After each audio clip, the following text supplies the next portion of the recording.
سر opposition مولانا فضل الرحمان سمیت آپ پر اسرائیل سے فنڈنگ کا الزام لگاتے ہیں. آپ کی ٹیم جو ہے وہ صرف ٹی وی کے اوپر ان کو رپلائی کرتی ہے. قانونی ٹیم آپ کے پاس اتنی بڑی ہے, ابھی تک اس کی طرف سے کوئی کارروائی نہیں کی گئی. اور ساتھ ساتھ فری ہینڈ دیا تھا مولانا صاحب کو آپ نے اسلام آباد میں. وزیر داخلہ سے بھی آپ نے مشاورت کی تھی.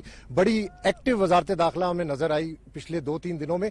تو اگلا جو پی ڈی ایم کا لانگ مارچ ہوگا یہی 2000-3000 لوگوں کا, تو اس میں کیا فری ہینڈ ہوگا یا کوئی اور اسٹریٹجی ہوگی؟ پی ڈی ایم کو اب درخواست کروں گا کہ آگے سے اب آپ نے کچھ کرنا نا تو مجھے بتا دینا, ہم تھوڑے اپنے کارکن بھیج دیں گے آپ کے پاس, بجائے وہ 500 روپے دے کے اور بیچاروں کو لوگوں کو دھوکے میں لانا.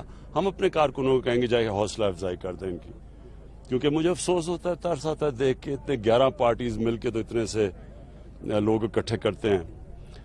اور دوسری چیز, مولانا فضل الرحمان کی طرف میں صرف ایک بات کہنا چاہتا ہوں کہ یہ جتنا اسلام کو نقصان پہنچا رہا ہے نا, کوئی دشمن نہیں پہنچا سکتا. اسلام کے نام پہ بیچارے مدرسوں کے اسٹوڈنٹس کو لے آتے ہیں پکڑ کے, ان کو یہ نہیں پتا ہوتا وہ آئے کیوں ہیں, ان کا کیمرہ جا کے ان کو یہ نہیں پتا کہ جی کھڑے کیوں ہیں. یعنی اس طرح لوگ, یہ پالیٹکس ہو رہی ہے کہ آپ ان کو اٹھا کے لے آتے ہیں, پھر لوگوں کو بلیک میل کرتے ہیں, کیونکہ ساری وقت پاور میں سارے ڈرتے تھے اس سے, تو ہمیشہ پاور میں رہا ہے. اور یہ پاور میں رہا کیوں ہے؟ صرف پتا چلوانے کہ اس کی جائیدادیں کتنی ہیں, اس نے کتنا پیسہ بنایا, صرف یہ دیکھ لیں. یہ بتا دے کہ اس کی اربوں روپے کی جائیداد آئی کدھر سے ہے. تو وہی کوشش ہے, اس کی 2 کوشش ہے. ایک واپس آنا پاور میں کسی طرح تاکہ پھر پیسہ بنائے, اور دوسرا بلیک میل کرنا تاکہ میں اسے اتنا خوف زدہ ہو جاؤں کہ یہ ہم اس کو این آر او دے دیں. یہ سارے این آر او کا ڈرامہ کر رہے ہیں, اور پبلک آپ ہماری پبلک کو یہ انڈر ایسٹیمیٹ کرتے ہیں. ہماری پبلک وہ ہے جو سمجھدار ہے, وہ اگر ہماری کوئی کرپشن بچائے گا, جو لوگوں کا پیسہ لوٹے گا اس کے خلاف تو نکلیں گے, لیکن کسی کی چوری بچانے کے لیے پبلک نہیں نکلنے لگی.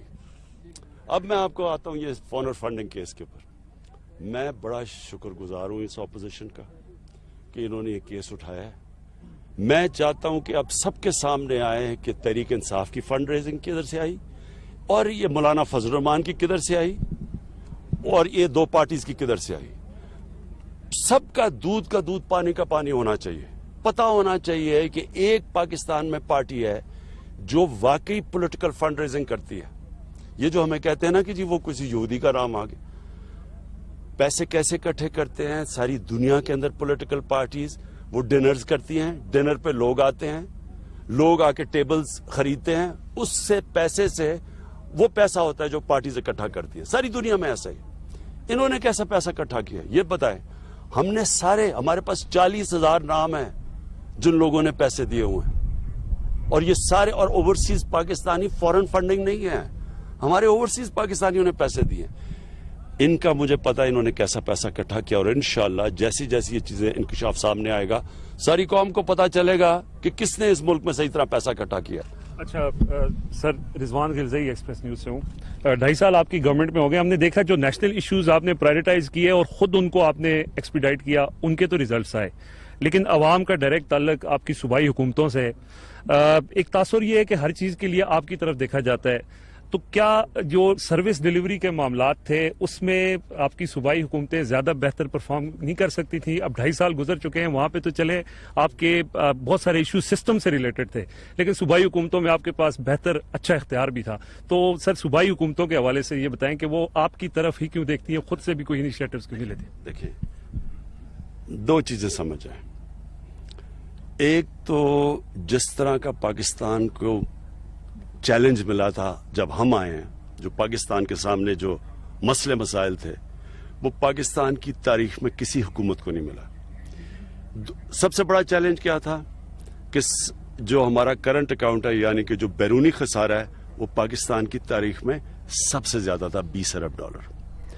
اس کے علاوہ جو ہمارے پر قرضے چڑھے ہوئے تھے وہ پاکستان کی تاریخ میں سب سے زیادہ تھا, اور اس کا مسئلہ کیا تھا کہ ہمیں قرضوں کی قسطیں دینی پڑ رہی تھی, ان کے لیے وہ قرض ہے. سو بوجھ 2 پڑے ہوئے تھے. ایک کہ ہمارا جو بیرونی خسارہ اتنا بڑا تھا کہ اس کی وجہ سے ہمارے روپے پہ پریشر پڑا، کیونکہ جب جس ملک کے اندر 60 ارب ڈالر کی آپ امپورٹ کریں اور 20 ارب ڈالر کی ایکسپورٹ کریں تو ملک تو کرائسس میں آ گیا. سب سے زیادہ پریشر کیونکہ ڈالر کی قیمت بڑھ جاتی ہے، روپیہ گر جاتا ہے. جب روپیہ گرتا ہے تو ملک میں ہر چیز مہنگی ہو جاتی ہے. کھانے پینے کی چیزیں، دالیں مہنگی، گھی باہر سے امپورٹ کیا وہ مہنگا، تیل مہنگا ہوتا ہے تو بجلی مہنگی، ٹرانسپورٹ مہنگا، سب چیز مہنگی ہوتی ہے. تو یہ ہمیں تحفہ ملا تھا نمبر 1.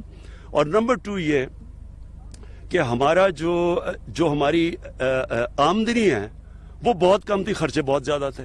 سو اس کے لیے ہمیں کرنا پڑے، خرچے کم کرنے پڑے. جب خرچے کم کرتے ہیں آپ تو لوگوں کو تکلیف ہوتی ہے. مثلا اب کورونا کے اندر جب ڈیمانڈ گر گئی تو ساری دنیا کے اندر غریب پس گیا. امریکہ جیسے ملکوں میں لوگ لائنوں میں کھڑے ہو کے کھانے لے رہے ہیں.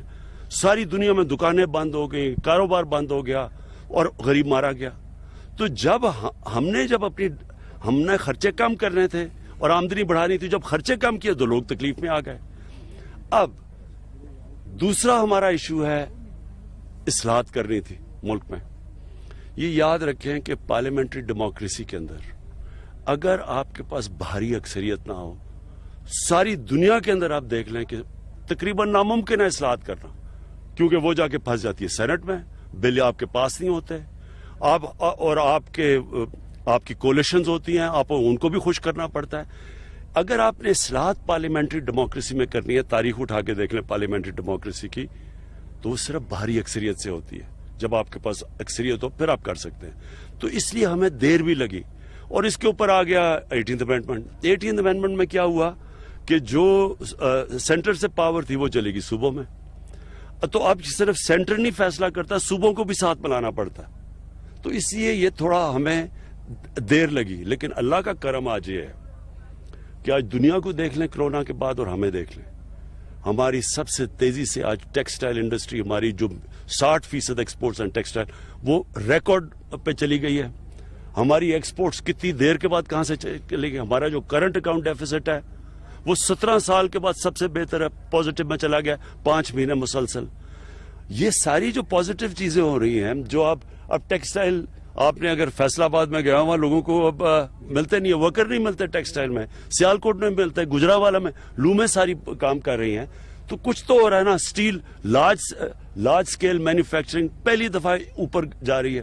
تو اللہ کا کرم ہے کہ اس کے باوجود یہ چیلنجز تھے، مشکل وقت ملا، کرونا ملا، اس کے باوجود ہندوستان سے مقابلہ کریں. آج پاکستان کا ہم کدھر ہیں اور ہندوستان کے حالات دیکھیں.